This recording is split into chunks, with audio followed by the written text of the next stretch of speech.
আফ্রিকার জঙ্গলের মানুষের বসবাস দেখেন, জীবিকা নির্বাহ দেখেন, কি করে তারা দৈনিকের খাবার দৈনিক আর্ন করে তাদের খেতে হয়। দেখেন একটি পশু পাখিকে তারা ধরে জীবিকা নির্বাহ করে থাকে।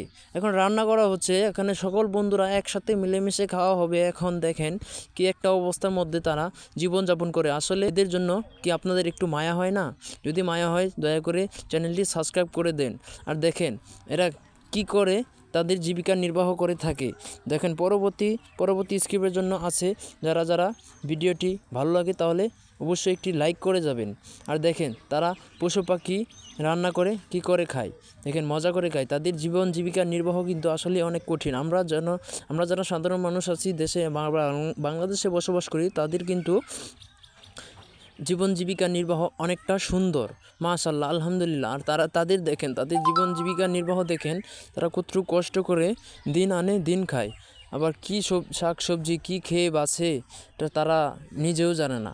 তাদের শরীরের কী অবস্থা দেখেন, তারা একটি কাপড় পরতে পারে না, তারা একটি ভালো জামা গায়ে দিতে পারে না, তারা রান্না বান্না কোনো কিছু অ্যারেঞ্জ নাই।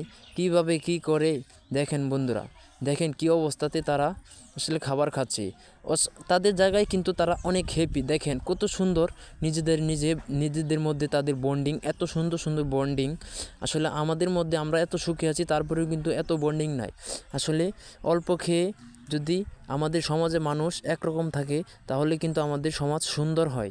দেখেন তারা কিন্তু অনেক মিলেমিশে জীবনযাপন করে, তাই তাদের কিন্তু কষ্ট নেই। আর আমরা এত সুখে থাকার পরেও আমাদের কিন্তু অভাব অনটন লেগেই থাকে।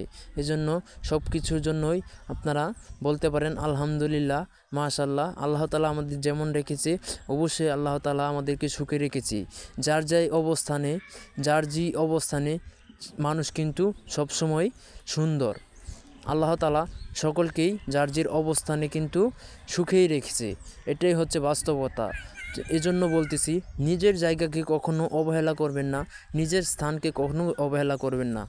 দেখেন তাদের কি বসবাস, অনেক মানুষ রাস্তায় থাকে, কি খায় কি না খায়।